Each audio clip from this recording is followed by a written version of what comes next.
Hello everyone and welcome back to another episode of Talking the PS, episode number 18 of your weekly PlayStation show where we round up all of the PlayStation and gaming news for your listening or viewing pleasure right here on youtube.com/Helix Cloud Games or up there in the digital clouds on your podcast preference of choice. You're joining myself, Chris, your host for today, alongside the man of many pixels, Mr. Richie, joining me once again. Welcome. I've recovered from my hangover. Recovered well, or are you still feeling a bit? I'm feeling still a little sleepy because we're in our 30s now, and you've day one's your hangover, day two is I just haven't slept enough over the weekend. Yeah, I need some sleep. I've got a busy work week ahead of me, and I need some sleep. But we're here to talk about PlayStation, which always wakes me up when we talk about video games and PlayStation. Richie here on Helix Cloud Games. Don't forget, if you're new to the channel, we do loads of other stuff. We do PlayStation. We used to do Google Stadia until that unfortunate news. We're covering Xbox with our new X-Pass podcast. We've got CloudQuest, our weekly topical cloud gaming show, live streams, first looks, and much, much more. But you'll miss out on all that if you don't hit like, if you don't hit subscribe, and you don't jingle that bell, so you're kept in the loop with all of the great content we put out. And of course, if you want to support us a little bit extra, you can join us and become a Helix Hero from as little as 99p, which gives you early access to some of that said content, along with other perks, stickers, and exclusive other things. And when I say stickers, Richie, I mean actual physical real world stickers. That's right, I shipped out some of our Helix Heroes who sent their addresses across, some Helix stickers, and I got our Nest Mini out as well, so the winner of our giveaway prize from our celebration stream, that's gone out in the post as well. Congratulations to all of our winners. We couldn't do this without you, so thank you for all of that. Before we dive into the thick of the show, obviously Rob's not with us this week. He's got some busy adult work life stuff to do. He'll be back next week, no doubt. And of course, he'll also be back for the launch of X-Pass, our weekly Xbox podcast, which we're getting lined up at the moment. Fear not, folks. It's the intro. The intro is imminent. We've got the soundtrack lined up, and we're looking forward to it. But if you do want that Xbox fix alongside your PlayStation fix, join us on a Thursday night. Last week, we streamed Grounded, one of the Xbox game exclusives, and also on Game Pass. So I know many of our audience out there have now jumped ship from Stadia and acquired a Series X or an S or just a Game Pass Ultimate subscription for their PC, and they're enjoying the world of green a little bit more. But we're here to talk about blue things today, Richie. All things blue. Tell me something blue in your life. Something blue in my life.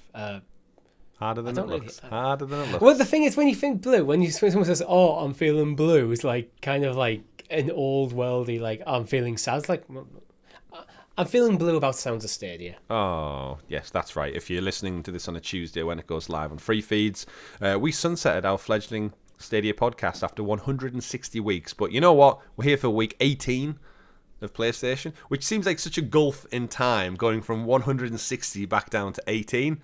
But we'll keep going. What have you been playing on PlayStation this past week, Richie, then? This past week on PlayStation, I've continued with Trails of Cold Steel. I'm getting close to the end now. I'm ready to go for that last push to get to the end. But that game's longer than I thought. With a game that is literally 4 games, there's 4 versions of Trails of Cold Steel, they are a continuous story. I'm getting close to the 100-hour mark. Wow. And the times this is a big game. But yeah, it doesn't feel huge though. That's the thing. Are you enjoying it though? I'm enjoying it. But it's like one of them. You look at when I save the game, look at the count and go, "Oh God, I've played that much." It's a lot of my That's life. That's why I feel like and now I've got my shiny new Xbox set. I was like, I'm ready to be done with this game and just mess around with Game Pass before God of War. Yeah, God of War imminently, of course. Just over a month. Actually, just under a month away now. It's very, very close. I've been chipping away at Assassin's Creed Rogue. Finished the story now. I've just got that... I'm in that awkward place where I finished the story, so now I'm pretty much just on cleanup with the Assassin's Creed map, and you know what that can be like. So it's like random... Oh, that's like double the game length. Yeah, it's like Assassin's random thing over here, random mission, and the trophy list is kind of... It's not the worst trophy list, but it's just a bit tedious. So it's like destroy 100 icebergs. I don't know how many I've destroyed. They're out there in the North Atlantic, and it's just like... So I'm basically just sailing around doing that. I've got to upgrade the ship fully. I've got to craft every item. I've got to... counter attack 10 stealth assassinations from above, and I'm like, does that mean I just have to wander around until someone tries to jump on me from a rooftop? and counteract them. And if I mess it up, I've just got to wander around. It's, you know what I mean? Like, it's when it starts to get a bit tedious rather than enjoyment. But I also like my trophies, so it's like, do I see it out on the cusp of Plague Tale Requiem coming out this very Tuesday? So that now my attention is being pulled elsewhere. So there's only so much time in the world. I've got a question for you with Plague Tale. It's like, what platform are you going to play on? Because you have a choice now. I do have a choice now. I feel like this might be the last one I play on PlayStation, because I thoroughly enjoyed the first one, which was free with PlayStation Plus.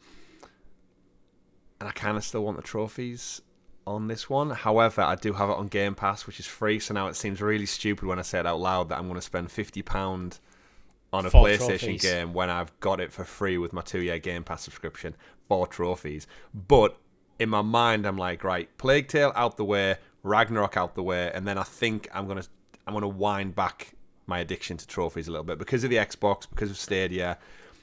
I'm in a comfortable place where I think I'll see out Ragnarok and Plague Tale, and then I'm just going to start to try and enjoy games for video games, because time is money in my life right now. And not do the Assassin's Creed thing where there's a lot of content in Assassin's Creed games, but it kind of often feels a little just being like, he's just some miscellaneous tasks just chucked on the map that aren't actually that interesting in on themselves. Yeah. And then because you're going for the trophies, you end up doing it just to get that ping. Yeah, exactly. But my pre-order's already in anyway, so I don't know. It's a weird first world problem to have. That I like trophies, but I tend to go trophy hunting in the game where I've absolutely adored. It's like, you know what?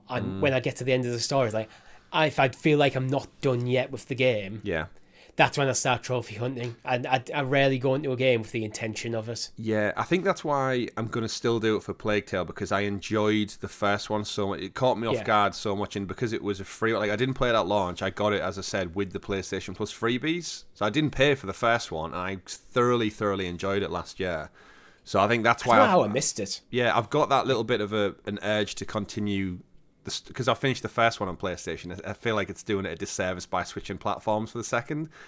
But I am aware how stupid I sound when I say that out loud, that it's going to cost me £50 to play this game when I literally have it included with Game Pass already. And that's the allure of Game Pass, which is where PlayStation Plus kind of need to up their game a little bit, because I think we're going to get into it in the first news story, but this month... I'm actually excited for you to play Plague Tale, because I want to know whether I really need to play the first one, or could I just go straight into the second one? I think... Because somehow I missed it on PlayStation Plus. Yeah, it's actually a shame the first one's not still on Game Pass, because it was up until like 2 months ago, and then it left, and it was like, oh, it would have been perfect to have it in the month leading up to the launch of the sequel. The sequel very much follows the same story of Hugo and Amicia, the brother and sister duo from the first game, so I think it's they've grown up a little bit more, they've learned some new skills, she's got more weapons, and it's a bigger world. But I feel like you're gonna get a lot more out of it if you know the characters and their origins from the first game, because it is a very narrative-driven story. And the devs actually came out last week and specifically said, like, there's no filler in the game. It's a 15 to 18-hour story. We've not puffed it out at all. It's just it's linear, which is what I really loved about the first one. I think I got the platinum in about 12 hours or something like that, and it was like... It's a weekend game. It was a little bit longer than that, but it was like, it was chaptered. You could go back and get all the collectibles after the fact, and just a really good content story with some great voice acting, and it looked beautiful. So I'm really, really looking forward to this week. Although this date, October 18th, has crept up on me so quick. Like how Ragnarok is less than a month away, and this is, and like we blink and we'll be wearing Christmas hats on the podcast again, like we did last year. But I digress, of course. That's me talking about games. FIFA 23, I haven't touched yet. Weirdly enough. Wanted to, but then didn't. We spoke about that on Sounds of Stadia. And yeah, so at the time of recording, I don't own FIFA 23. You did? I did. I've had a pre-order. I've cancelled the pre-order and I've returned the PlayStation version. Because as we talked about on Sounds of Stadia, I looked at it on balance. I think having it on Xbox made more sense for me. But when I bought it on PlayStation, I hadn't committed to buying an Xbox at that point, so... Hey, what crazy lives we live. Hey? I know. All powered by... For a refund. When they get my refund through, I'll probably just buy it on Xbox. All powered by a Stadia stimulus check. Of course, our lovely audience out there, they're well aware of it. Many of us are going on that crazy adventure now where we're finding ourselves lost in the clouds a little bit and where we settle on. But we've always... No secret, we've always been big PlayStation fans, and... we're soon, well, evidently, we're now Xbox fans as well, from a hardware standpoint. We've still got our Switch, still got our PCs. What an enthusiastic hobby gaming really, really is, Richie. Which, all things said and done, let's get into the thick of the show. In Rob's absence, will you do me the honours of introducing us to the properly prepared PlayStation perusing points, aka the news. It's good to say. It's good to hear the news. After we said it for the last time on the Sounds of Stadia, and then who knows? It's still here the next day. You heard it yesterday on a Monday. It's here on a Tuesday. Nothing wrong with that. It will live on. It will live on. Busy week this week. Great show. Plenty of discussional topics, and of course, in classic PlayStation style, we get to the middle of the month and then we get a random drop of extra games that go to extra and premium members. Another big lineup, massively supported by Ubisoft this particular time round. So story number 1, PlayStation Plus lineup is here.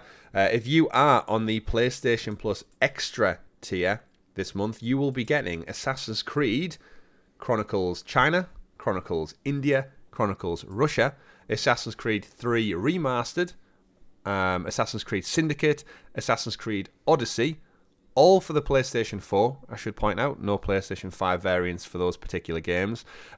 Dragon Quest Builders 2, Dragon Quest Heroes, The World Trees War and the Blight Below, which is a crazy title to say out loud. Dragon Quest Heroes 2, Dragon Quest 11S, Echoes of an Elusive Age, GTA Vice City, the Definitive Edition, Hohokum, Inside, Naruto to Boruto, Shinobi Striker, and The Medium on PlayStation 5. That is on the extra tier in particular. Richie, any particular standout games from that list that you're excited to check out with your PlayStation Plus premium tier? I mean, I finished Dragon Quest 11S on Stadia, so that's a really good title if you're interested in your JRPGs. Artwork by Akira Toriyama of Dragon Ball fame as well, actually. Oh, but it's quite whimsical in a kind of way. It's kind of like quite light-hearted at times. Mm-hmm. So I'd be like, if I had a lot more time, I wasn't looking at God of War getting very, very close. Mm-hmm. I might be tempted by jumping into some of the other Dragon Quest games. So someone who's never played one, tell me about. So Dragon Quest Builders is obviously different from the Heroes games, like a I don't really know much about Builders, to be fair. Sell me on the world of Dragon Quest then. Why is it so beloved of a franchise as someone who's never played one? It's just kind of it's a long running franchise, as you can tell. The main series up to 11. Mm-hmm. But they've just been. I mean, I've only played 11. I haven't played any of the others, so I'm not the ideal person to talk about this. But they have that kind of classic JRPG turn-based combat stuff, which I like. And as more games going away from that, like Final Fantasy tends to be leaning away from it. Mm-hmm. And because it has this kind of light-hearted, almost like Saturday morning anime kind of feel to the game. So where you get a lot of JRPGs that are really, at times Final Fantasy can take itself too seriously. It's just kind of a nice game. It's kind of a nice, relaxing game. Like, although it does touch on some pretty interesting stories, because it is one of them. Yet the story does pull you through the entire game. Are they different stories each game, or does it follow a timeline? I believe they're new stories each game. However, I'm not 100% certain on that. As I said, I've only played 11S. Right. Interesting. Yeah, it always, when it's a JRPG, the one thing that all the trailers have to come with is that font. You know, that Capcom kind of Times New Roman font where it's like, this is a JRPG, we can't use any other font to showcase this game. Loads of bright colours, whimsical looking world. But yeah, a good selection again. It's interesting between that and the Yakuza games. The great thing with these subscription models is you kind of just get everything a la carte to just pick and play from. So if you've never checked out a franchise, sign up to this submodel and it's like, just have everything. Like, go for it, knock yourself out. There was a point, was it either a year ago, maybe 2 years ago now, that Stadia started really trying to push to get more RPGs on the platform. as someone who likes JRPGs, but haven't actually played that many different franchises. When a franchise like Dragon Quest XI came through, it was like, this is a long-running franchise. You'll check the Metacritics and it's almost exclusively up there. Yeah. Like 70s, 80s, 90s sort of stuff. It's like, this like, okay, this is a franchise I should give a go to, and I really enjoyed my time with it. Well, at the moment, this is why I'm playing Trails of Cold Steel. Yeah. Because that's a kind of similar, Trails of Cold Steel 3 came to Stadia about the same time. But they didn't bring 1 or 2. Yeah. So I was always holding out. Yeah, you had a proper little binge, didn't you, of JRPGs? Yeah, I did. And you enjoyed Octopath Traveler as well. Yeah, I enjoyed that back on the Switch, but which is going to get a sequel on PlayStation, so... Yep. Crazy no, stuff. Isn't Octopath Xbox? Because the original... I can't remember. I remember there being some weird thing where the original was on like Switch. The sequel was announced for PlayStation, because then that was the ironic thing, is the original never came to PlayStation. Right, that's it. I knew it was one way around. Yeah, so that was like the weird thing where it was like, okay, I guess, but we'll take it. I'm probably leaning towards Switch on that one though. Yeah, just because I think the art style and the format of it. Yeah, I get that.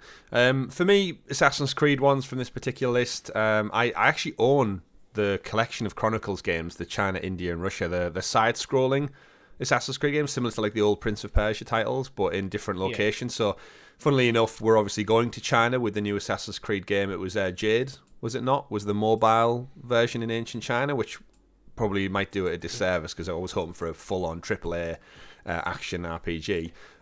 India and Russia, again, it tells a little story. I've never dabbled in them. I did buy them though, so I do own them at some point, and now I own them again, I guess, through this subscription model. Assassin's Creed 3 Remastered, say what you want about Assassin's Creed 3, I enjoyed it for what it was. Syndicate, probably one of the best ones. If you've not played an Assassin's Creed game in a while, that one takes place in London, and you play as 2 protagonists for the first time. You jump between the twins, Evie Fry and Jacob Fry, and again, if you're a fan of London, it's a lot more fun than Watch Dogs in London if you're looking for an adventure. And Odyssey, of course, one of the best ones, but it does go back to Ubisoft helping out a lot with the weightlifting on these subscription models. We've seen them do it a little bit with X-Pass, that's the podcast, Xbox Game Pass. God, get your words out, Chris. We're going to say that a lot of times, I think. You know, early doors with Game Pass, people kept calling it, what did they keep calling it before that? Games Pass. It was always pluralised. Games Pass instead of Game Pass. Yeah, pluralised. You're right. Yeah, people are going to do that. Put a pound in their swear jar every time you get it wrong. I'd be skint. I've got a host of bloody podcast. You need to get it right. You need to be the person to get it right.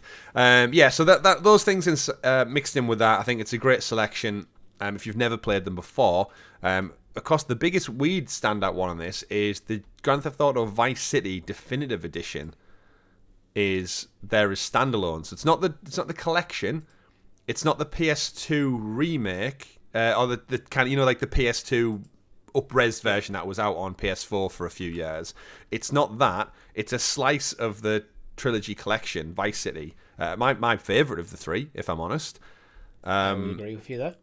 But just odd to have this just dropped in, which we kind of knew about actually. I think this was leaked a while back. That I think if the leak was correct, Vice City was going to PlayStation, which means San Andreas will go to Game Pass. So you heard it here.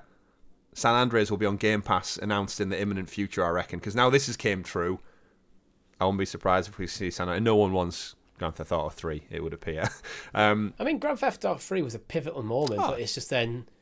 It was the switch from 2D to 3D, and then the subsequent games just did it better. Oh yeah, undoubtedly still a great game. But what do you think about them splitting up this Definitive Edition collection and just giving you it as a one-off? I would quite happily have them split up the collection, put them on the storefront just as normal, so if you wanted to buy them a la carte, but also have the collection where you get all 3 of them for slightly cheaper. Yeah. That's kind of the model I would have went with, because if you're only interested in Vice City, just buy Vice City, but if you're interested in all 3 of them, you go for the collection, and I've got a feeling we might see like the others come in time. Yeah. Again, we've said time and time again with these subscription models is the reason Xbox have gone out there and acquired so many studios is so they can keep that perpetual flow of games coming. Because if you don't have the studios, you can't do the output. And if you can't do the output, you risk losing subs. We've seen it happen with Netflix struggling to put out show after show after show to keep people engaged. And I've said they're leaning on Ubisoft quite heavily. I'm surprised EA aren't more involved, but they might be sooner or later. Split it up, spread it out. My one criticism, which is going to probably happen once a fortnight, is they still not indicating which games are coming to the cloud. Yeah, there's no the mention, extra. really. The extra list, we can assume none of them. Well, yeah, you don't get. But it's on the premium. Extra. Yeah, on the premium list, like, just indicate whether this is going to be cloud playable on the cloud or not. It's where you've got PS3, PS4. Mm-hmm. Just put, I don't know, have a little cloud icon or something next to it. Yeah, that would be nice. The final game, I think, from the extra list is The Medium. It's coming to PS5 as well. The Medium was, of course, the Xbox timed exclusive horror game. Came out September last year. Reviewed middle of the road. I don't think it didn't blow anyone's mind. Dark mystery, gory horror thing. Looked okay, but I don't think it was reviewed that well. That's on there as the kind of your big hitter for extra. In and amongst some other things, as I said. But moving on to the premium tier of your PlayStation Plus. So, if like many of you, me and Richie both combined, I think we were over the moon with the cloud gaming combination, PlayStation Plus. We all went out for the first year, so I think we're all pretty much covered until next August, right? For premium, I think you and me both went in for it. I'm not sure. Actually, not sure when mine finishes, but I think it launched in August, so that we probably both renewed at the same time. PlayStation Plus Premium will net you to claim Castlevania: Lords of Shadow, Everyday Shooter, which is a PS3 game, so I'm guessing that's 2 stream games: Lords of Shadow and Everyday Shooter, PS3. Limbo, if you've never played Limbo before, that's one of them on there, which is weird because you get Limbo in Premium, but inside is on Extra, so they've split those 2 games from Playdead up. To come out as well. But yeah, Limbo is a great little short game. If you've ever played like Little Nightmares or something like that, it's if anything, it inspired Little Nightmares. So you got Limbo on there as well. Ultimate Street Fighter 4 for PS4, and then Yakuza 3, 4, and 5 remastered. So you're essentially getting the collection of Yakuza games, which it's a shame Rob's not here to see how his Yakuza adventure's going. Our expert here at Helix Cloud Games, who's played all of probably several hours of one of them. So that's a total of 23 games across 2 tiers, which of course nothing to be sniffed at. Although, as a premium subscriber, Richie, do you feel like you're getting a bit shortchanged a little bit when it comes to the difference between extra and premium? You've not got any classic games which were promised. You're not really getting any cloud games.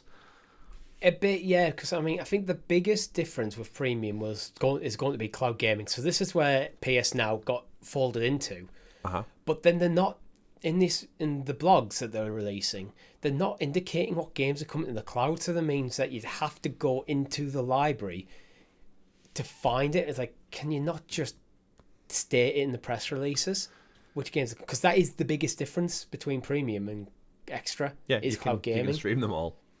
So just tell us what they are. It's not even that much extra work that I'm asking. It's just Give me a little icon. I think that's made all the clearer because of our experience in the last week or so with our Xboxes. Is that you go in and it literally has the little icon next to it to either cloud stream it or install it. Yeah, and it's as simple as that. I would argue the PS5, especially actually the PS4's UI is better than the Xbox Series S. I would agree. But Microsoft have because they're fully invested in cloud gaming. They've got just this is a cloud icon on top of like the box art. So do something like that, and then on the press releases, just go where again next to where these have got listed what platform they're originally on. Just say cloud, cloud available or something like so people know. Yeah, I do think as every month ticks over, it's getting a bit frustrating that they've not had any of the new classics like the remember part of premium will include classics, PS1, PS2, PSP ports, Vita eventually, and we've not really seen anything. So for that extra amount I've got, I'm allowed to stream these extra titles, and that's about the limitation of it. And it should be said as well, the Assassin's Creed Chronicles games that I mentioned, they're only playable on PS4 because they have performance issues with PS5 backwards compatibility.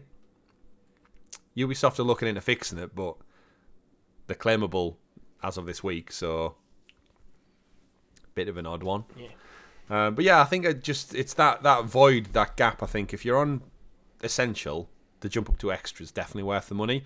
Extra to Premium, I think they're yet to do anything that's really showcased to us, especially how lax their approach is to cloud gaming. As people who've covered cloud gaming for 3 years on this channel, to look at what the competition are doing, it just doesn't seem like... We've always said they've only ever had like one foot in the door.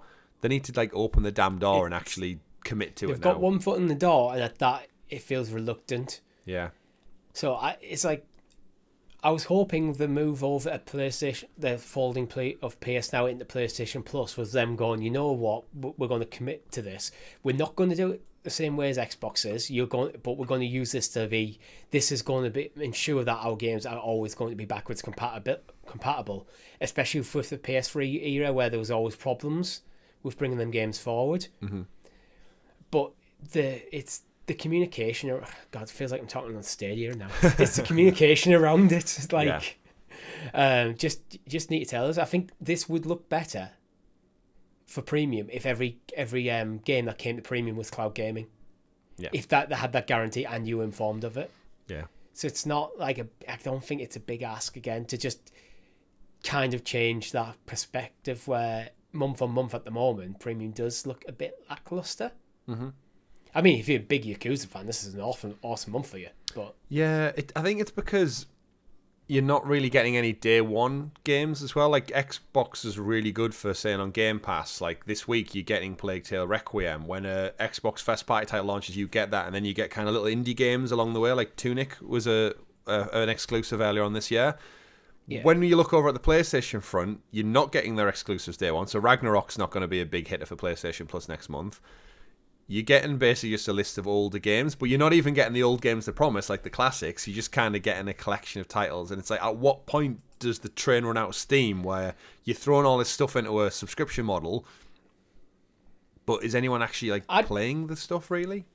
If I was Sony, because I mean, Shuhei Yoshida is now like heading up the indie side of Sony stuff. What I would do is bring his stuff day and date to PlayStation Plus. Yeah. But then your big AAAs, your God of Wars, your Horizons, etc. Yeah. They sell themselves. You don't really need to. People are just going to buy them games. But the India stuff, that's where people that you might want to help give them that push on like game on PlayStation Plus to get a few more eyes on them. Yeah. That's where I think that could work. So the indie or smaller title stuff could be day and date to PlayStation Plus. The bigger stuff, you bring it over in a year's time. True. Although we did get Stray day one. Yeah. That was a big hitter for earlier on this year. Yeah, Stray is a kind of perfect example of the kind of smaller game that this game just needs a little bit more of a push to get people to give it a go, because that's an awesome game. Yeah. It is. Actually, I have flashbacks of... Have you not done that race yet? The two... I've tried. I need to go back and try again. It's been a while. Dear me. Yeah, fresh eyes. When I think of Stray, I had a great time with Stray, but I always think of it being in the middle of that heat wave, because I think I was trying to do the second, the trophy mop-up, sat in this room in, like, literally just my underwear, going, like, I'm melting. Like, I had the fan on and everything, and it just didn't... It's a very distinct memory I've got in my mind of playing Stray. That'll always be with me. Moving on, though, to the next story of the week, Square Enix Montreal, of course, recently acquired by the Embracer Group. We knew they were going to have to rebrand at some point, because you can't be called Square Enix if you're not part of Square Enix anymore.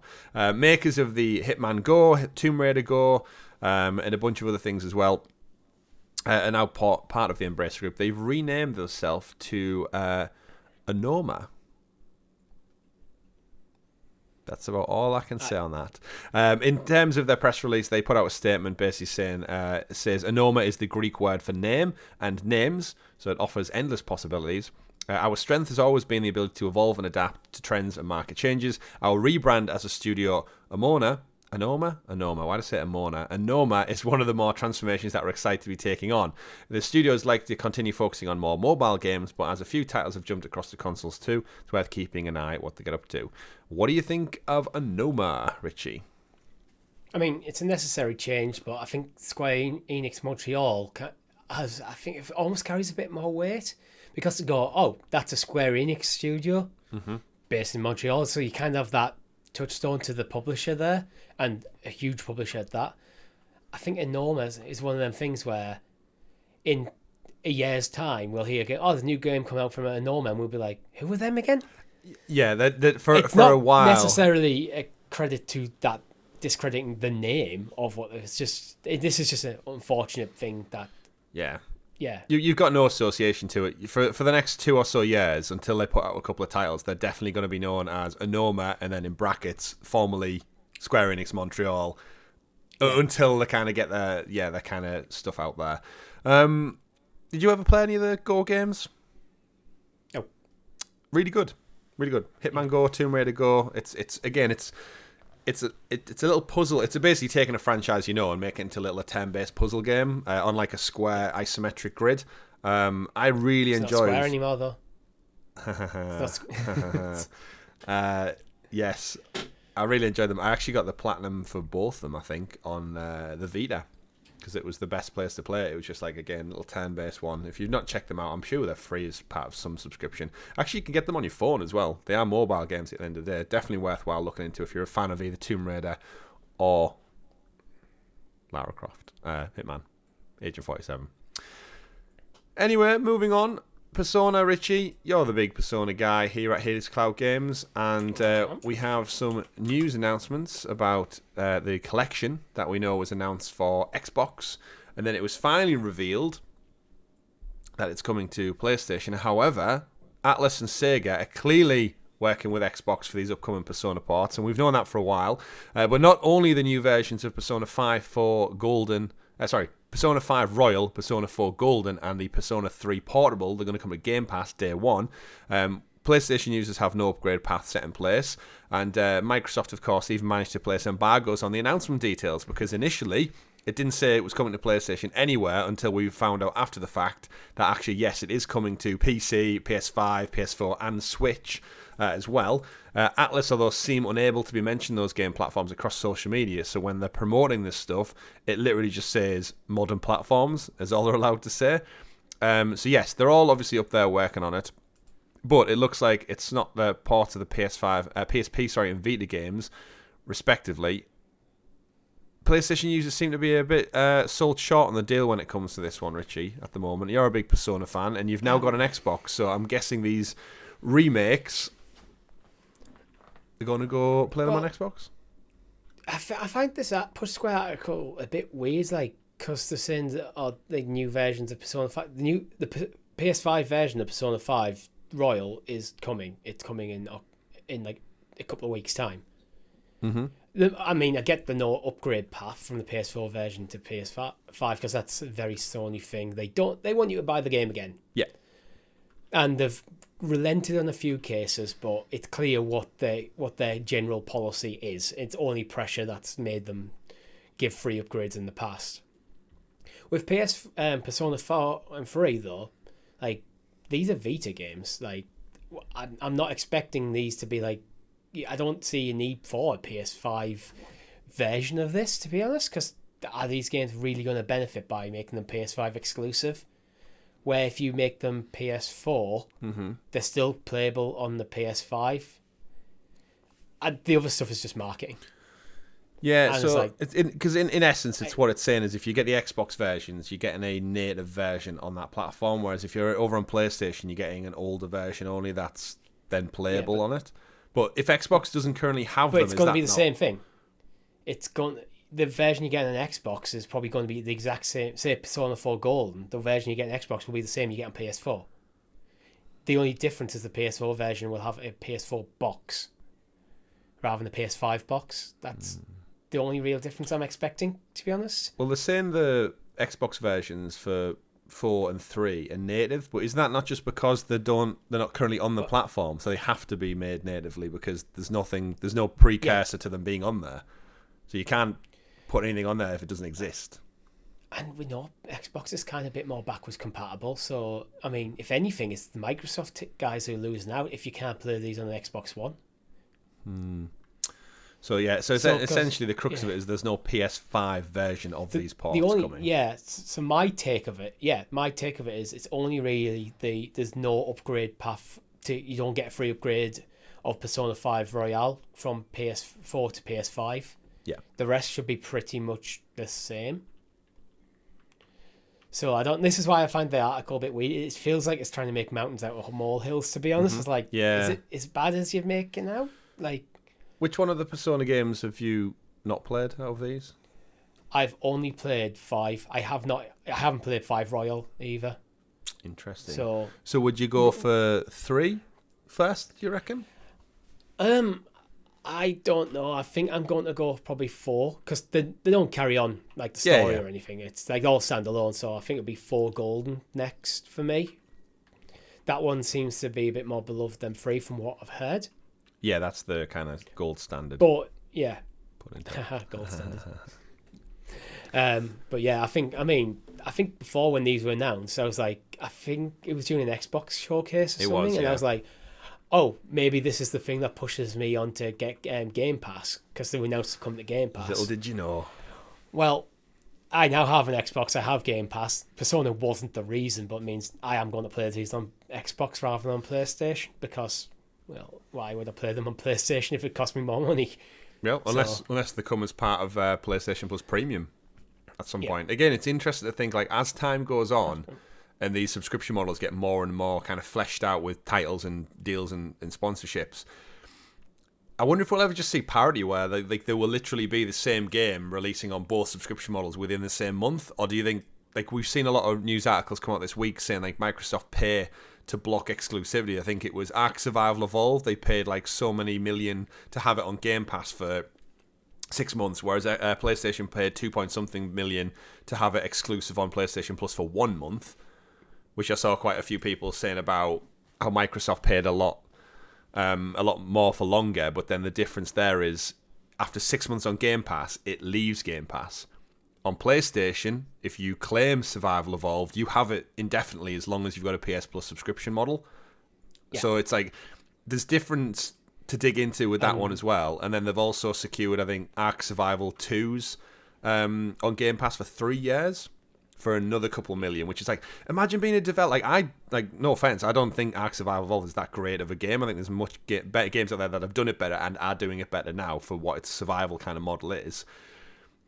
Imagine just being that developer of that game, and then Microsoft and Sony come knocking at your door going, you want 2.5 million for this? Yeah, you want that? Like, that's crazy to me. Like, that much money's been flung around for a game that I don't think is that highly rated in the grander scheme of the games industry. Yeah, exclusivity for, apart from first-party titles, is one of them kind of weird ones where I think it is kind of anti-consumer. But if Microsoft and Sony are outbidding each other to get this sort of exclusivity, it's more money in the hands of developers, which keeps people employed and potentially funds their next projects. Mm-hmm. So it's a complicated situation, but it's a lot of money, though, isn't it? Anyway, just like that's just we one have the date game. for Persona at least. Well, that's true, yeah, and not too long to wait as well. We've also got a date just dropping in. Thankfully, we're recording this quite late on a Sunday for a change. Last night was the Minecraft Live annual kind of celebration stream event. They put out a few announcements, and ironically enough, what we've just discussed with Persona. Microsoft, of course, own Mojang. They acquired them. It was probably one of their first big acquisitions, actually, many, many years ago now. And they've kept supporting Minecraft. We've got Minecraft Dungeons, of course, is available on PlayStation as well. And we got the announcements of Minecraft Legends earlier on this year, back in June at the summer presentation. We actually now have it locked in as well. It's going to be coming in spring 2023, so it's looking a lot closer. Minecraft, it's an interesting one because it kind of goes back to the Bethesda purchase, the Activision Blizzard purchase, and now we kind of look towards Minecraft as one of those outliers of, well, Microsoft have said from day one they would never take it away from the PlayStation audience, and I could totally understand that with just Minecraft. However, They've since put out another game in Dungeons that's also on PlayStation, and then now they're about to put out another one, Minecraft Legends, which is also coming to PlayStation. So Microsoft being the shepherd of Mojang and the Minecraft IP, for all everyone's going back and forth about Call of Duty and stuff, it seems like they are staying true to what their model was, that they would just keep it. Like, they're essentially just a big publisher of all this stuff now. And this is where I think Microsoft are playing a different game to what Sony are playing. Yeah, I think especially at the moment, Microsoft will not make a single move that could potentially jeopardize that Activision Blizzard takeover. And if they stop bringing Minecraft games to Sony, that's then something out for Sony when it comes to like court cases and stuff to point at and go, yeah, they supported it, up to a certain point, the base game's still supported, but the other newer stuff that is not coming. Where at the moment, Microsoft can point to Minecraft and go, look, we're true to our word. We said we'd support Minecraft on the platform, and we continue to do that. So, yeah, I really think like Microsoft they'll do everything they can to make sure that this deal, that Activision Blizzard deal, goes through, and they're just not going to do anything, give Sony anything that could potentially jeopardize it. Yeah, absolutely. Minecraft, again, it's an interesting one. I dabbled in it for many hours back in the PlayStation 3 days. I had it on the PlayStation Vita. Again, fantastic game for portability. It's like why it probably works so well on the Switch. I know loads of younger people play it on mobile straight away. It just kind of it's transcended platforms. Minecraft, it's its own behemoth, one of the best-selling games of all time, both educational purposes, creative purposes, and just for having a good time, really. Many hours of my life sunk into that one, and we were actually saying pre-show we'll probably do a stream about on Minecraft in some form in the future. I really actually enjoyed the Minecraft Telltale game story mode 1 and 2. Delightful little story. It's in a similar way to kind of how Borderlands worked. It was set in the world. Telltale were just given their own new bunch of characters you'd never met before, and just told a fun little story of friends going on an adventure in a universe that pre-existed. And similar to Borderlands, it worked really, really well. It didn't have any ties to the games necessarily, maybe bar an Easter egg or two here. And it was a really good time. It was I think Patton Oswalt voiced the main guy in it. But Minecraft Legends due out next spring on PlayStation, so we've got that confirmation lock in. And this one's a bit more, it's called a strategy action game. Don't know what that necessarily means. There is a gameplay trail that's dropped out, which I'll probably check out after the fact, just to get it. But more Minecraft coming to PlayStation, and it's good to see Microsoft playing ball with it. Where do you stand right now on all the Call of Duty acquisition stuff? Do you still think this deal's going to go through without a hitch? Apparently Jim Ryan, PlayStation head honcho, flew over to the European agency this week specifically to hash out basically to fight the corner and say Microsoft shouldn't be allowed to acquire Activision Blizzard. Or do we think it's just getting drawn out now and it's inevitably going to go through? I think there'll be some sort of compromise, to be honest. What I could see being happening is Microsoft, they'd be kind of like, at the moment, they're kind of posturing Sony, setting out the case why they should. Microsoft are setting out the case why they should, or anything. So you know, no. But I think Microsoft are a big enough company to find a way through this. Yeah, I think that when you're talking that much money, I think even subconsciously there's a couple of palms being greased, as they say, because it's just so much money. How would it not go through? I doubt Microsoft would have made the announcement that they were going to purchase them if they hadn't already talked through these potential issues that they're working their way through now. Absolutely. They will have had meetings dedicated to talk about how they think Sony might react to this, and what are our response going to be. Interesting one.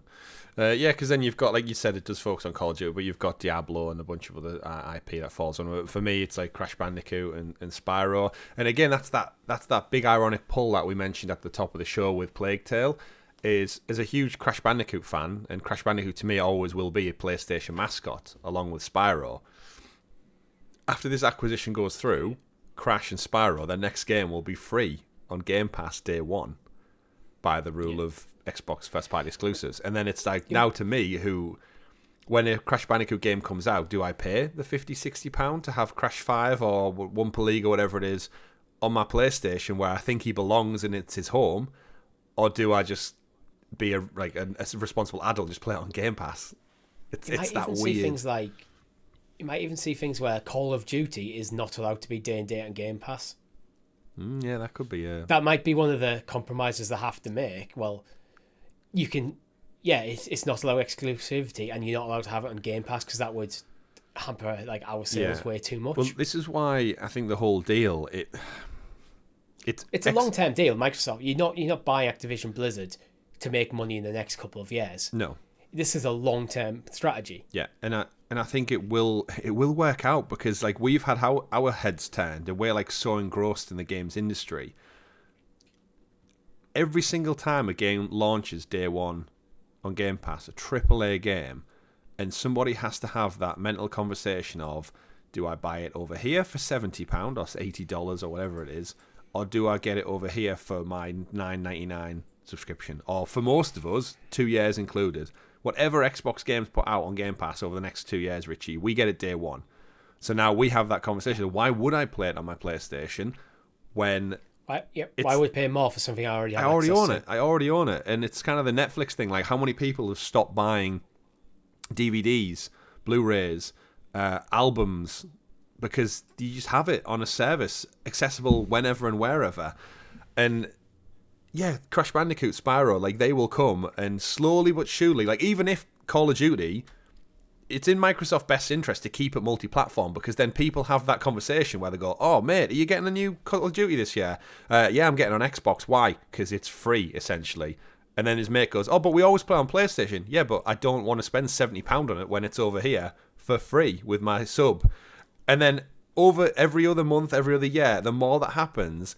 this is, like you said, this is just Microsoft playing the long game, because eventually the responsible adult side of you will prevail and say, well, yeah, it saves me £70. I'm saving money by getting this product over here.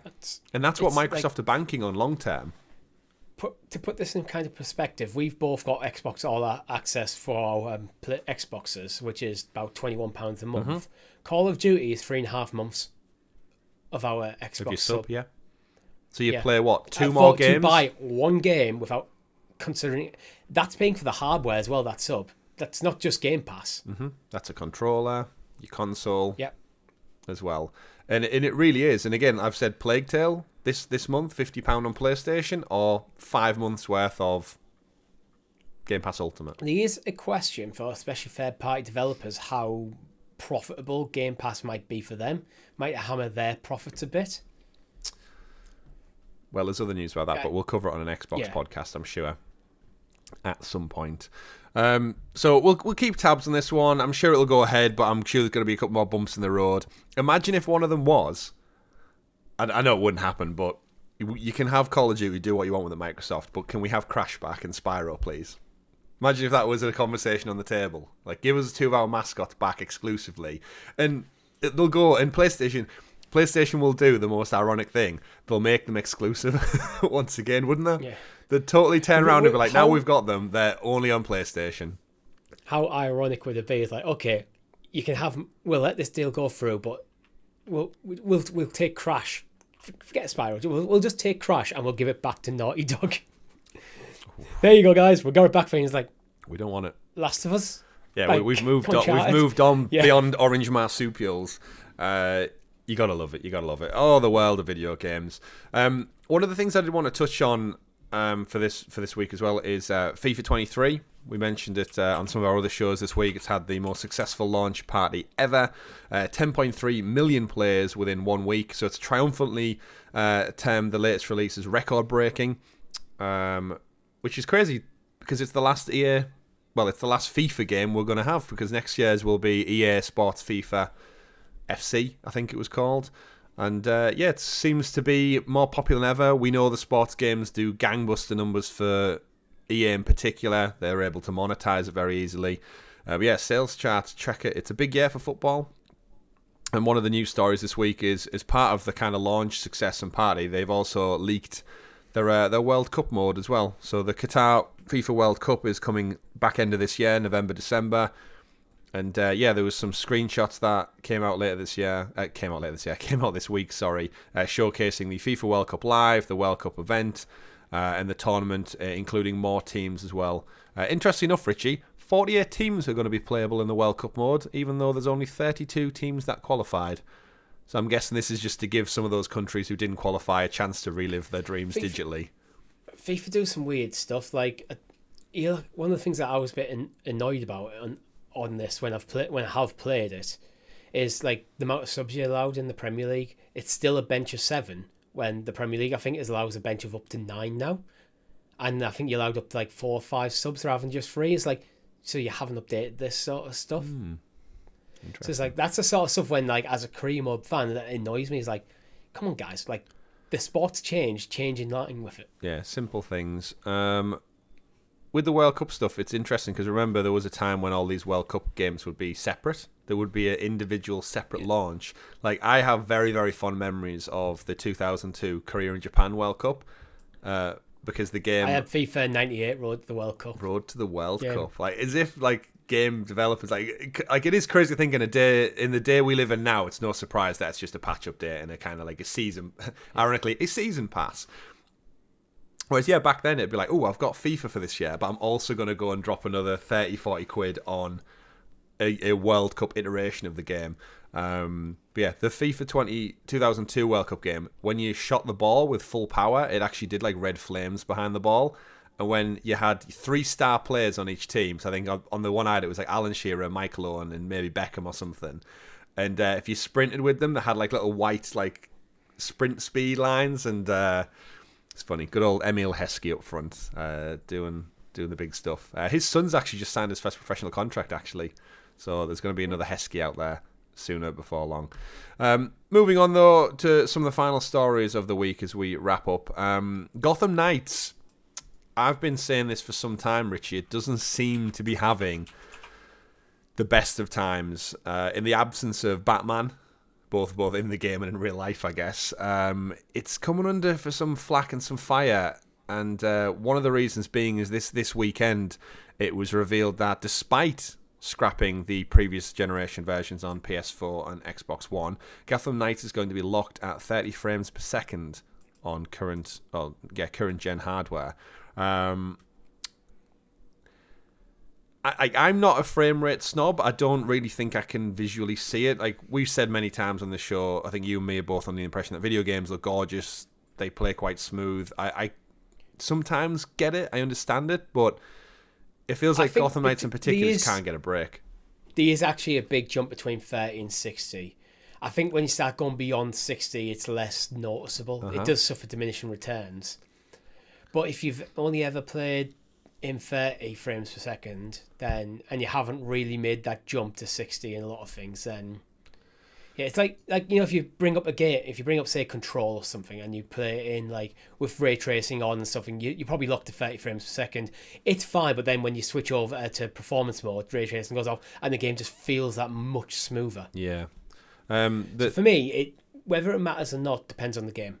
Yeah, they mentioned it if it's a fast-paced Twitch shooter, then yeah, it matters. But well, that's why in the game they mentioned over on the Discord, Fleur Marty from the Warner Brothers team said, I know many of you are wondering about the availability of our performance mode for Gotham Knights on consoles.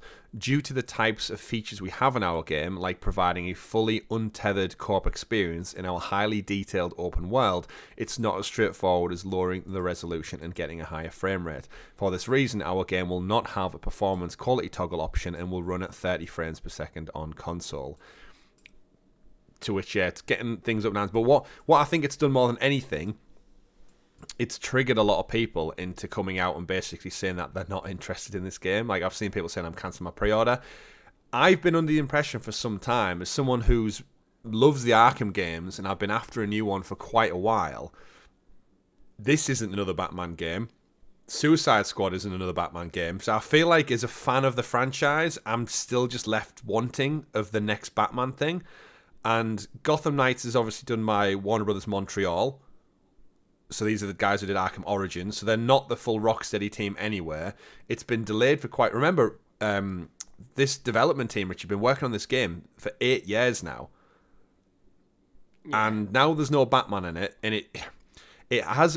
As much as I enjoyed Avengers, it has Avengers vibes to it. And I've made it known on our Sounds of Stadia podcast many, many a times in CloudQuest that I think this game's going to bomb.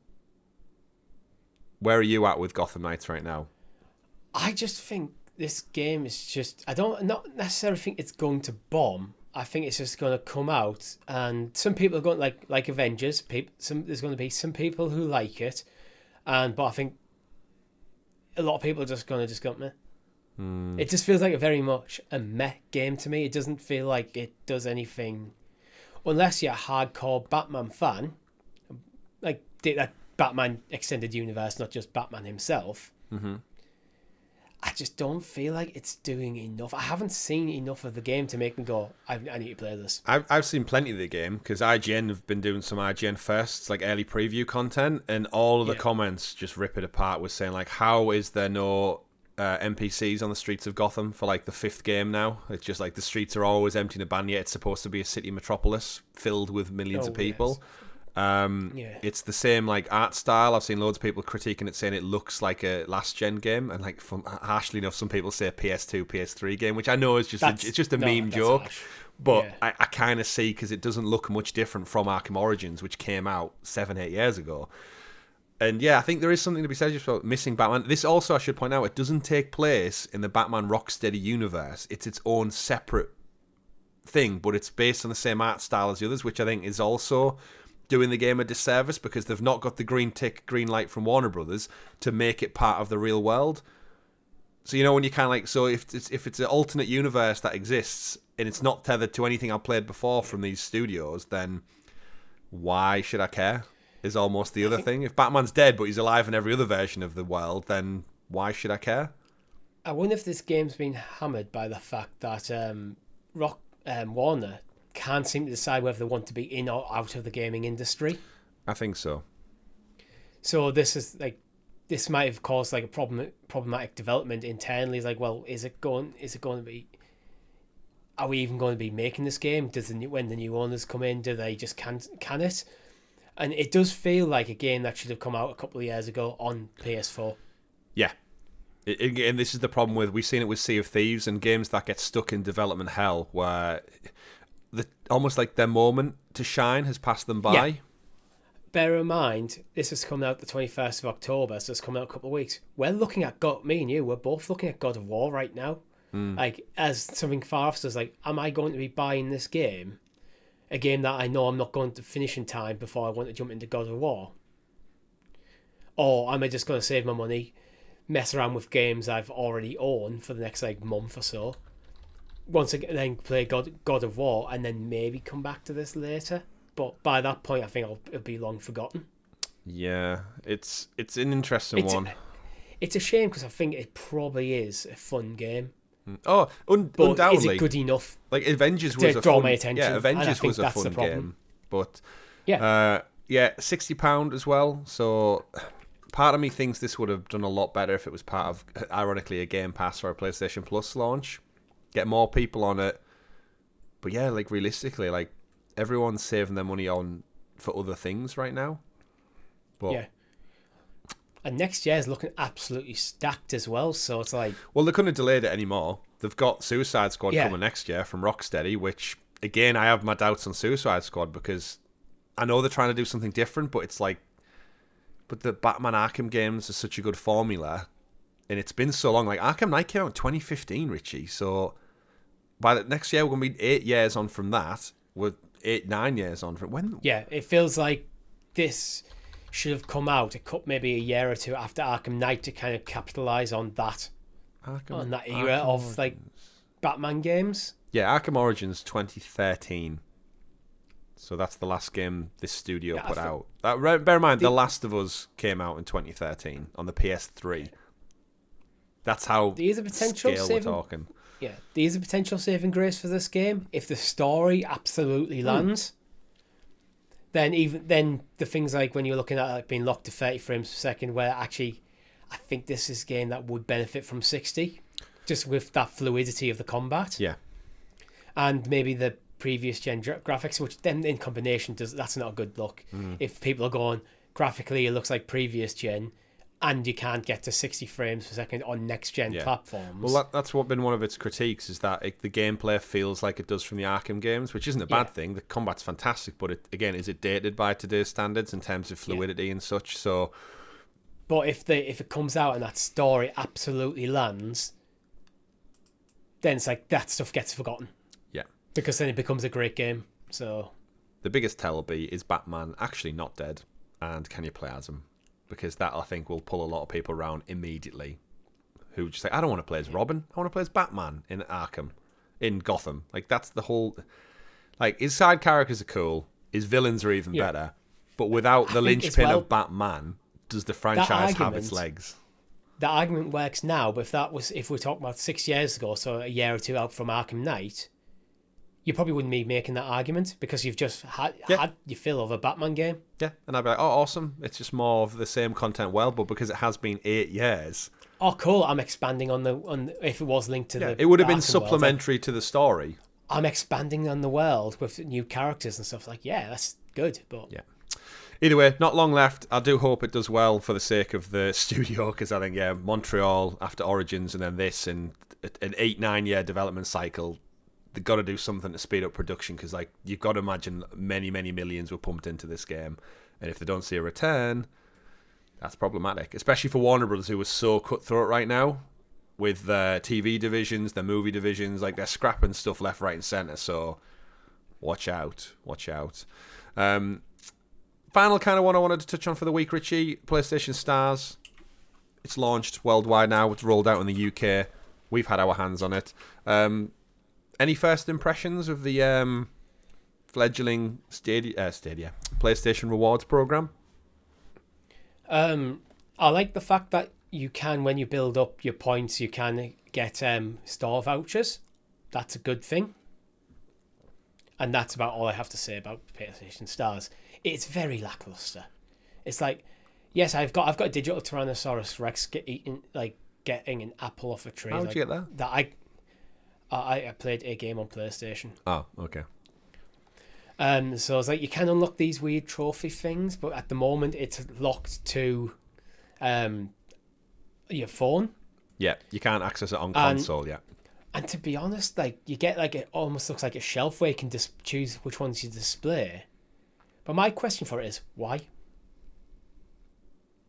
I don't see the appeal. They also look kind of crappy on the shelf. They don't look like they're sat on the shelf. Yeah, it's a JPEG over the top of it. Yeah, and it's just like, but even if it looked good, it's like, but what's the purpose? I like being able to redeem points for stuff. I like that idea. It's a nice little bonus. It's not taking anything away. Mm-hmm. But the other elements of it, like, what's this for? It almost feels like they had this idea of NFTs and backtracked, but then they were too far into development of it.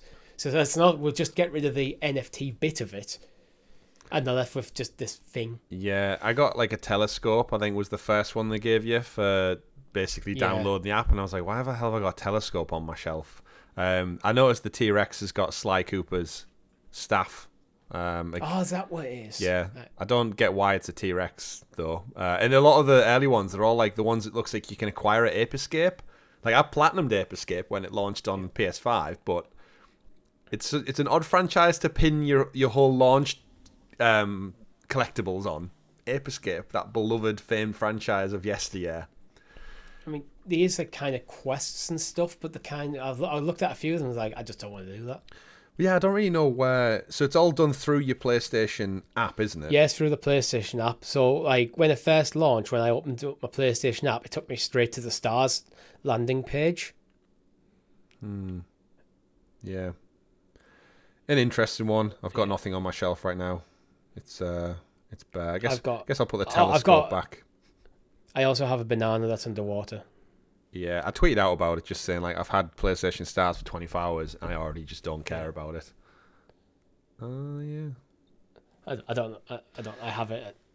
I'm sure it's just this thing that I now have in the phone app. Yeah, essentially. Looking on Push Square, they ran a poll. Over 500 people voted, and so far, out of 5 options, meh has got 50% of the vote. So yeah, it's a general consensus of it. It's not bad because it's not taking anything away from my experience with PlayStation, and it does add a few bits. So if you're interested in collecting these trophies and level up your stars profile, more power to you. I think the rate that I will actually acquire PlayStation points will mean that any sort of redemption of like in-store purchases would just be so far away from where I am now, and so small in value that it's not really of that much interest for me to put effort in. Yeah. Well, that's some of the early problems people have said. Like, the way the points marry up, like, you get so many points for each pound or dollar of real world money, and you would have to buy something like 30 full price games before you would have enough to get a free game, essentially. which is like way overblown proportion-wise, and you can only redeem the points to PlayStation PSN wallet increments, so it has to be £5, it has to be £10, whereas things like Nintendo, it just equates to whatever the points like monetarily equate to. So I don't know, 500 points is £5. They need to bring out more campaigns as well, so you can do, if you are into it, you can go do more. Yeah, this week all I need to do is play an Uncharted game and I'll get 50 points or something. Win-win.